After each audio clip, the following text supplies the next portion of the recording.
नमस्कार. वाचनकट्टा आणि युवा मनमंतर आयोजित ग्रेट पुस्तकांची भेट या सिरीजमध्ये आपल्या सगळ्यांचे हार्दिक स्वागत. सर्वप्रथम महाराष्ट्र दिन आणि आंतरराष्ट्रीय कामगार दिनाच्या हार्दिक शुभेच्छा. मित्रहो, देशभरात सध्या निवडणुकांचा माहोल आहे. एकीकडे उन्हाचा कडाका वाढतोय तर दुसरीकडे निवडणूक प्रचाराचा जोरही वाढत चाललाय. कोणत्याही लोकशाही देशासाठी निवडणुकांचा काळ हा सर्जन आणि विसर्जनाचा काळ असतो. जुनाट गोष्टींचं विसर्जन आणि नव्या स्वप्नांचे सर्जन. पण हे आपल्या निवडणुकांमध्ये घडतंय का? जे प्रश्न एक देश म्हणून, प्रगतिशील समाज म्हणून आपल्यासाठी महत्त्वाचे आहेत, त्यांची किमान चर्चा तरी होते का? आणि तशी चर्चा होत नसेल तर याला केवळ राजकीय पक्ष आणि नेते कारणीभूत आहेत का? लोकशाही समाज म्हणून आपली काही जबाबदारी नाही का? अशा आपल्याला नकोशा वाटणाऱ्या कितीतरी प्रश्नांना भिडायला लावणाऱ्या, राजकीय उपहासाचे मोल पटवून देणाऱ्या ऑल टाइम क्लासिक पुस्तकाची भेट आपणाला घ्यायची आहे. पुस्तक आहे जॉर्ज ऑरवेल यांची गाजलेली कादंबरी ॲनिमल फार्म. आणि या पुस्तकाची भेट घडवून देण्यासाठी आयुष्यात पहिल्यांदाच कॅमेऱ्याच्या समोर येऊन अभिव्यक्तीची धडपड करणारी आमची गुणी आणि होतकरू विद्यार्थिनी आहे प्रणिता परमेश्वर तेलंग. तिच्या या पहिल्या धडपडीचे आपण हार्दिक स्वागत कराल आणि ॲनिमल फार्म या पुस्तकाच्या वाचनाकडे आवर्जून वळाल अशी अपेक्षा आम्ही युवा मनमंतर परिवाराच्या वतीने व्यक्त करतो.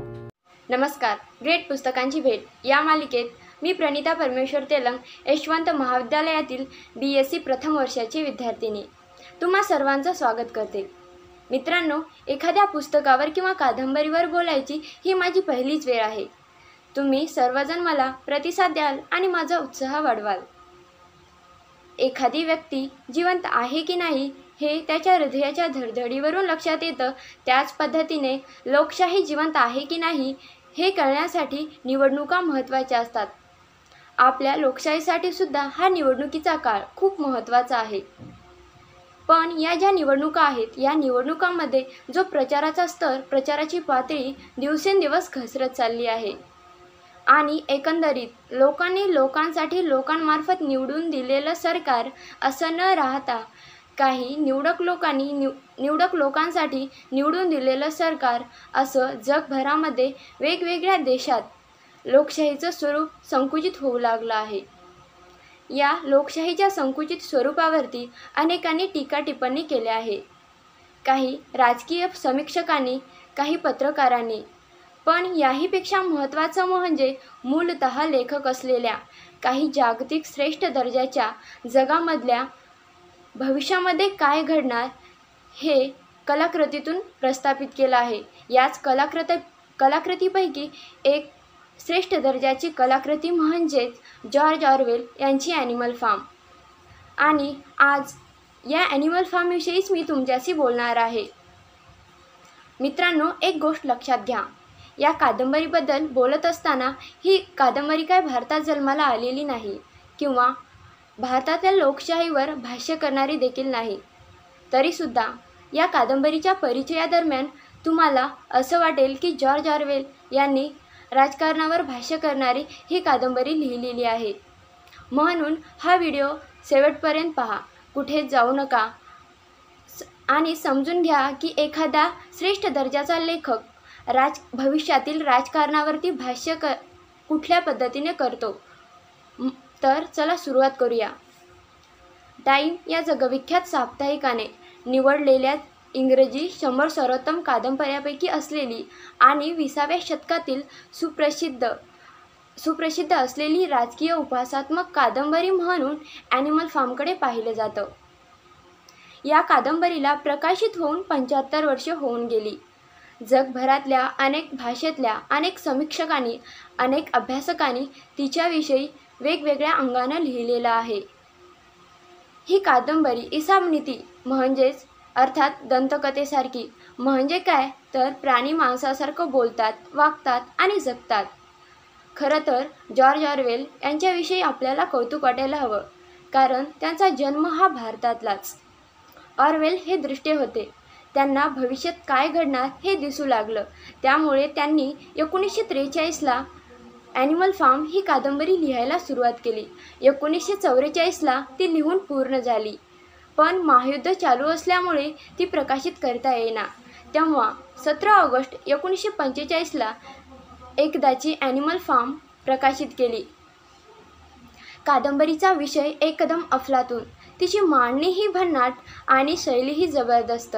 यामुळे अल्पावधीतच ती लोकप्रिय झाली. या कादंबरीमध्ये एकूण 10 प्रकरणे आहेत.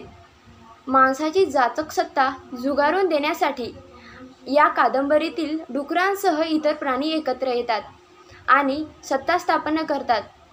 मालकाला हकलून देतात, क्रांती करतात, प्राण्याची सत्ता स्थापना करतात.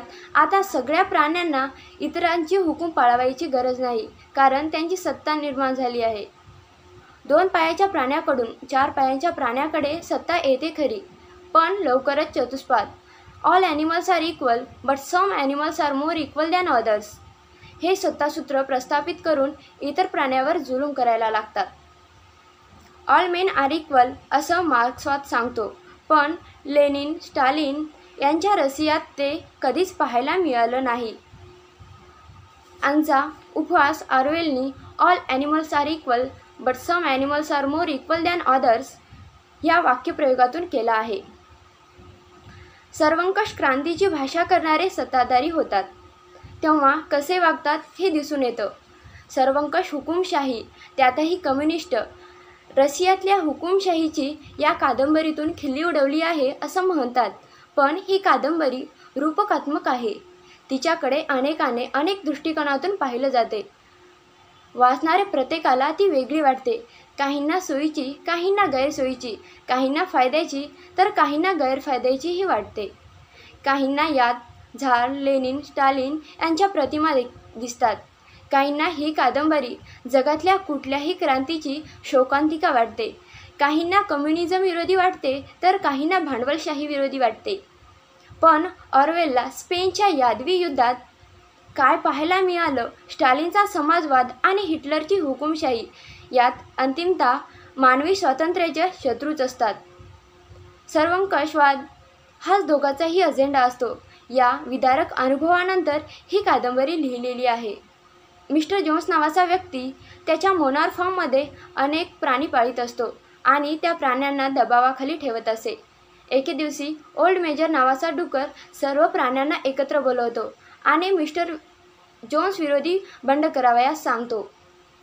ओल्ड मेजरचं वय खूप जास्त झाल्यामुळे तो काही दिवसातच मरण पावतो. त्याच्या मरणानंतर अधूनमधून प्राणी एकत्र जमतात व मीटिंग घेत असत. एके दिवशी सर्व प्राणी बंड करतात आणि मिस्टर जोन्सला त्याच्या मोनार फार्ममधून काढून टाकतात आणि मोनार फार्मचं नाव ॲनिमल फार्म ठेवतात. सर्वच प्राणी त्यांच्या विजयावर खुश असतात. ते सर्वजण ठरवतात की आपण माणसाप्रमाणे कधीच वागायचं नाही आणि 7 आज्ञा लिहितात आणि त्या 7 आज्ञा त्यांना पाळावयाच्या असतात. त्या पुढीलप्रमाणे: जे काही 2 पायावर चालत असेल ते शत्रू आहे. जे काही 4 पायावर चालत असेल किंवा त्यांना पंख असतील ते मित्र आहे. कोणताही प्राणी कपडे घालणार नाही. कोणताही प्राणी बिछाण्यात झोपणार नाही. कोणताही प्राणी दारू पिणार नाही. कोणताही प्राणी इतर प्राण्यांना मारणार नाही. सर्व प्राणी समान आहेत. डुकरांना बऱ्यापैकी आधीच वाचता लिहायला येत होतं. त्यानंतर सर्व प्राण्यांना लिहायला वाचायला शिकवलं. पण काही मूर्ख प्राणी शिकलेच नाहीत. त्यांनी या 7 आज्ञापैकी एकच आज्ञा पाठ केली, ती म्हणजे 4 पाय चांगले 2 पाय वाईट. सर्व प्राणी काम करून घाम गळत असे. यात बॉक्सर आणि क्लोवर मात्र खूपच काम करत, पण सफरचंद आणि दूध मात्र डुकरं खात असत. त्यांचं म्हणणं, आम्हाला बौद्धिक काम जास्त लागतं. काही दिवसांनी मिस्टर जोन्स त्याच्या साथीदाराला घेऊन फार्मवर आक्रमण करतो. यात विजय मात्र प्राण्यांचाच होतो. सर्व प्राण्यांमध्ये ताकद येते कारण त्यांनी मिस्टर जोन्सला हरवलं होतं. काही दिवसातच स्नोबॉल आणि नेपोलियन यांच्यामध्ये मतमतांतरे व्हायला लागतात. स्नोबॉलचा पवनचक्कीचा आयडिया नेपोलियनला मान्य नसतो. त्यामुळे नेपोलियन स्नोबॉलविरोधी कट्ट रचतो व त्याला हकलून देतो. यात नेपोलियनने पाळलेले कुत्र्यांची खूप मदत होते. यानंतर स्नोबॉलचा आयडिया नेपोलियन वापरून सर्व प्राण्यांना पवनचक्की उभारण्यासाठी प्रोत्साहित करतो. नेपोलियनने कितीही वाईट काम केलं तरी ते स्क्विलर इतर प्राण्यांना कसं चांगलं आहे हे समजून सांगत असे. पवनचक्कीमुळे या उन्हाळ्यात सर्व प्राण्यांना जास्तच काम लागले. त्यात बॉक्सर खूपच काम करीत असे. तो नेहमी म्हणत असे, मी जास्त काम करीन, आणि त्याच्याबरोबर नेपोलियन असत. हळूहळू त्या दिलेल्या 7 आज्ञा डुकरं मोडू लागली आणि त्याचबरोबर माणसासोबत हळूहळू व्यापार करायला सुरुवात केली. त्याचबरोबर तो सर्व प्राण्यांना त्याच्या आज्ञेखाली राहायला सांगत. त्याच्या दिलेल्या आज्ञेखाली हुकूम पाळले जात नाहीत यावर त्याचे कुत्रे लक्ष ठेवत असे. काही प्राणी ऐकत नाहीत हे लक्षात आल्यावर त्यांना मृत्यूदंडाची शिक्षा देत. कोणताही प्राणी कोणत्याही प्राण्याला मारणार नाही या आज्ञेचं उल्लंघन नेपोलियन करतो. नेपोलियन आता नुसता नेपोलियन राहिला नव्हता, तर तो नेताजी कॉम्रेड नेपोलियन झाला होता. त्याने अगदी माणसाप्रमाणे वागायला सुरुवात केली होती. 4 पाय चांगले 2 पाय वाईट हा नारा बदलून 4 पाय चांगले 2 पाय अधिक चांगले असा करण्यात आला. शेवटी त्याचे शेजारी आणि फार्ममधील डुकरे एकत्र जमतात आणि दारू पितात. बाहेरून सर्व प्राणी एकटक पाहतात, डुकरांकडून माणसाकडे व माणसाकडून डुकरांकडे.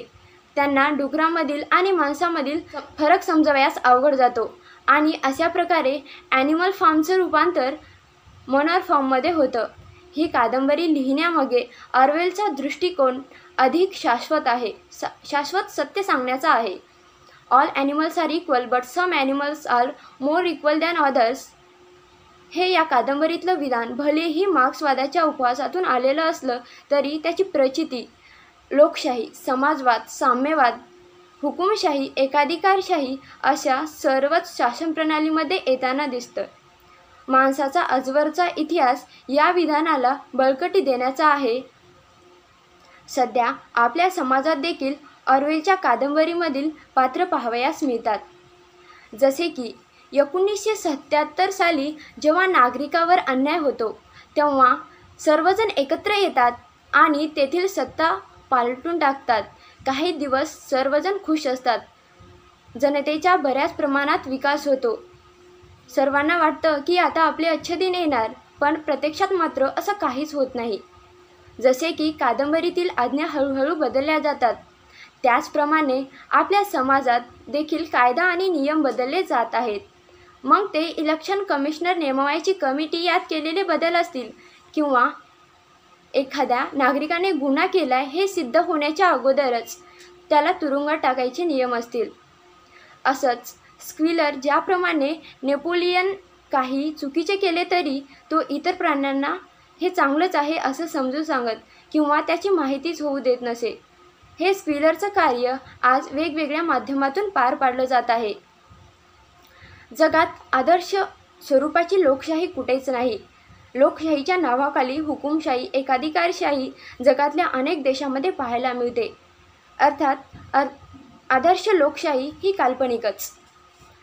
ज्याप्रमाणे ॲनिमल फार्म या कादंबरीमध्ये सांगण्यात आले आहे, अगदी त्याचप्रमाणे जगभरामध्ये आणि आपल्या देशात राज्यात राजकारणाचा स्तर घसरला आहे.